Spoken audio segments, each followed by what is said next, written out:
1100ක්. ඉතින් 1100 මම හොයලා තියෙන 1,86,000ක්. හරිද? ඉතින් මේ හොයපු විදිහේ A to Z මම ඕගොල්ලන්ට කියලා දෙනවා. ඉතින් වීඩියෝ එකේ අන්තිම වෙනකන් රැඳිලා ඉන්න. Hi guys, so ඉතින් අදත් වෙල්කම් වෙලා පිළිගන්නවා මගේ channel එකෙන් ගෙන තවත් අලුත් වීඩියෝ එකකට. හරි ඉතින් ඔයා thumbnail එකේ දකින්න ඇති මම කොහොමද රුපියල් 1100කින් ඩොලර් 564ක් හෙව්වේ කියලා. ඉතින් ඔයා ඒ thumbnail එක දැකලා තමයි මගේ වීඩියෝ එක බලන්නේ නැත්තේ. දැන් ඉතින් ඔයා කල්පනා කරන්න ඇති මම කොහොමද හෙව්වේ කියලා. ඉතින් මම මේ ඩොලර් 564 මේ හෙව්වේ YouTube එකට short video upload කරලා. ඉතින් මම ඒකට වියදම් කරලා තියෙන්නේ රුපියල් 1100ක් වගේ පොඩි මුදලක්. ඉතින් ඒ 1100න් තමයි මම ඩොලර් 564ක් හෙව්වේ. ඉතින් මට හිතුණා මේ ගැන ඕගොල්ලොත් එක්ක කතා කරන්න ඕන කියලා. මොකද YouTube කරන්න කැමති කට්ටිය ගොඩාක් ඉන්නවා. ඉතින් ඒගොල්ලන්ට අයිඩියා එකක් දෙන්න ඕන කියලා හිතුණා. ඉතින් ඒක නිසා මේ වීඩියෝ එක අරගෙන එන්නේ. වීඩියෝ එකට යන්න කලින් මතක් කරනවා channel එකට අලුත් කෙනෙක් නම් දැන් channel එක subscribe කරලා තියාගන්න. මේ වගේ වීඩියෝ දිගටම ඔයාලට බලා ගන්න පුළුවන්. හරි ඉතින් මම මේක කරේ කොහොමද කියලා පෙන්නන්න මම යනවා මගේ YouTube ස්ටුඩියෝ එක ඇතුළට. ඉතින් ඔයාලා දන්නව ඇති YouTube බලන කට්ටියට පෙන්වන විදිහ වෙනයි YouTube එකේ YouTube channel එකක් කරන් යන කෙනෙක්ට YouTube එකේ ඇතුළට පෙන්වන විදිහ වෙනයි. ඉතින් මම ගිහිල්ලා පෙන්වන්නම් මගේ YouTube එකේ analytics වලට. එතන ගියාට පස්සේ මම දාලා තියෙනවා revenue tab එකේ lifetime කියන එක.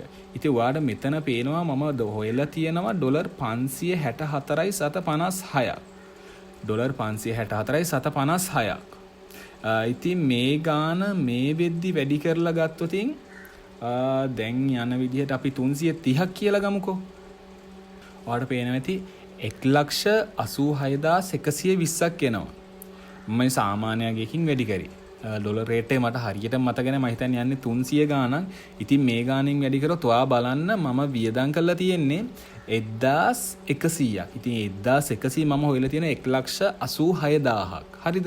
ඉතින් මේ හොයපු විදිහේ A to Z මම ඕගොල්ලන්ට කියලා දෙනවා. ඉතින් වීඩියෝ එකේ අන්තිම වෙනකන් රැඳිලා ඉන්න.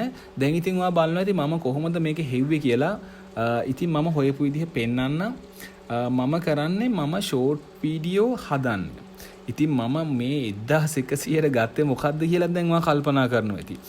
මම මේ 1100ට ගත්තේ පොඩි ටොයි ට්‍රේන් එකක්. හරිද? මම මේ 1100 ගත්තේ පොඩි ටොයි ට්‍රේන් එකක්.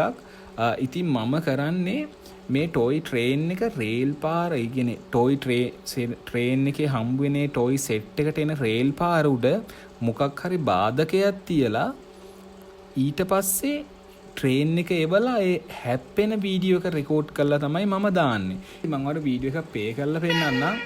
මෙන්න මේ විදිහට තමයි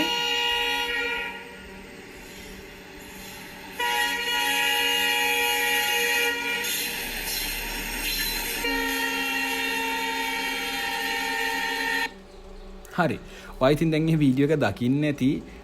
ඉතින් මම මේ විදිහට තමයි ඩොලර් 564ක් හෙව්වේ. ඉතින් ඔයාටත් මේ දේ කරන්න පුළුවන්. ඔයාටත් තියෙන්නේ මේ වගේ පොඩි ටොයි ට්‍රේන් එකක් අරගෙන මේ වගේ වීඩියෝ රෙකෝඩ් කරලා අප්ලෝඩ් කරන්න. ඉතින් ඔයාලා මොකක්ම හරි ප්‍රශ්නයක් තිබ්බොත් ඔයාට පුළුවන් මට කමෙන්ට් එකක් දාන්න. මම අනිවාර්යයෙන්ම රිප්ලයි කරනවා. ඒ වගේම ඉතින් මේ වීඩියෝ මම අප්ලෝඩ් කරේ හැමදාම රැට අප්ලෝඩ් කරනවා.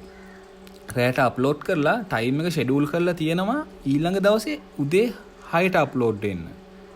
ඉතින් මම මේ විදිහට හැමදාම උදේ 6ට තමයි වීඩියෝ අප්ලෝඩ් කරේ. ඉතින් අප්ලෝඩ් කරලා මේ වගේ ඉන්කම් එකක් ගත්තේ ඒ විදිහට. ඉතින් ඔයාටත් පුළුවන් මේ විදිහට කරන්න. වීඩියෝ එක හොඳයි කියලා හිතනවා නම් අනිවාර්යයෙන්ම channel එක subscribe කරන්න. ඒ වගේම තව කෙනෙක්ට බලන්න වීඩියෝ එක share කරන්න අමතක කරන්න එපා. ඉතින් අපි එහෙනම් තවත් වීඩියෝ එකකින් හම්බ වෙමු.